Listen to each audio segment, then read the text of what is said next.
बड़ा रोल निभाते हैं। तो मेरे पेरेंट्स जो दीवार बन के मेरे लिए खड़े थे, मेरे सामने कभी नहीं कहूंगी पर मेरे पीछे जी। कि सामने रहेंगे तो मैंने फिर वही बात की कि आप गलतियां नहीं करने दे रहे हो, आपने तो एक शील्ड बना ली कि बच्चे को कुछ होना ही नहीं चाहिए। नहीं, वो पीछे थे कि अगर गिरी तो हम संभालने के लिए है, बट इसका मतलब ये नहीं कि हम गिरने से पहले ही पकड़ लेंगे, गिरना तो पड़ेगा। तो ये भी मुझे बताना उनका एक तरीका था, मुझे मोटिवेट करने का कि प्रॉब्लम्स आएगी बेटा, लोग तुमको हर वक्त सही नहीं समझेंगे और तुम हर वक्त सही नहीं होगी, तो तुमको कई बार अपनी गलतियां भी माननी पड़ेगी, तुमको इस फील को समझना पड़ेगा, बस रुकना नहीं है, ये याद रखना। तो ये मेरे अंदर हमेशा रहा कि नो मैटर व्हाट, आप मुझे रोकने की कोशिश कर रहे हैं, आप हम कहते भी आजकल के व्यासपीठ पे लड़कियों को नहीं बैठना चाहिए, पर मुझे ऐसा लगता है कि क्यों नहीं बैठना चाहिए। अगर वो कुछ पढ़ रही है, अगर वो कुछ करने के काबिल है तो क्यों नहीं, एक बेसिक रीजन तो आप मुझे दीजिए। भगवान ने तो, मैं नहीं मानती भगवान ने कोई भेदभाव कभी भी नहीं किया होता, तो बारिश मर्दों पे ज्यादा होती, सनलाइट मर्दों पे ज्यादा होती, लेकिन ऐसा कुछ नहीं है। उन्होंने दोनों को एकदम अपॉर्चुनिटीज दी है, तो अगर उन्होंने नहीं रोका तो फिर उन्हीं के काम में मुझे कोई और कैसे रोक सकता है।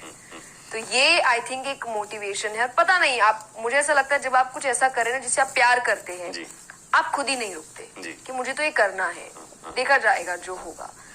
ये मोटिवेशन था कि, और फिर प्रॉब्लम्स आई, आपने सहा, समझा, कई बार आप लड़े, कई बार आप चुप भी हो गए कि ठीक है इस वक्त मेरा पीछे हट जाना शायद ज्यादा बेहतर है मेरे लिए, ताकि मैं जब नेक्स्ट टाइम आगे बढ़ूं तो 4 कदम ज्यादा ले पाऊं।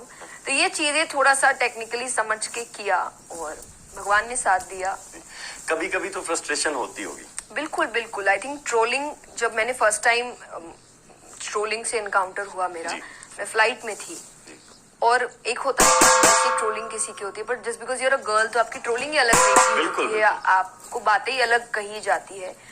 और तब तो मेरी इतनी कोई बहुत खास एज भी नहीं थी कि आप समझ पाइए क्या है। तो मैं फ्लाइट में थी और मैंने एक आर्टिकल देखा, एक फॉरवर्डेड आर्टिकल ही आया था, एंड आर्टिकल बहुत अच्छा था कि एक यंग बच्ची है जिसने बहुत अच्छा काम किया है और बहुत लोग पसंद कर रहे हैं।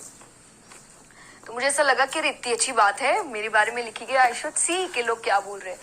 एंड कमेंट सेक्शन में कई ऐसी बातें थी जो वहां रोने लग गई। और मैंने अपने पापा से कहा, वो मेरे साथ ही थे, मोस्टली वो मेरे साथ ट्रैवल करते हैं, एंड मैंने कहा कि मैंने तो कुछ भी गलत नहीं किया, तो मेरे बारे में ऐसा क्यों लिखा जा रहा है, ये ऐसे क्यों बोल रहे हैं मेरे बारे में। एंड आई वाज यंग, तो आपको लगे कि ऐसे क्यों, क्या कर दिया ऐसा? हाँ, मैं तो बच्ची हूँ, मैं तो।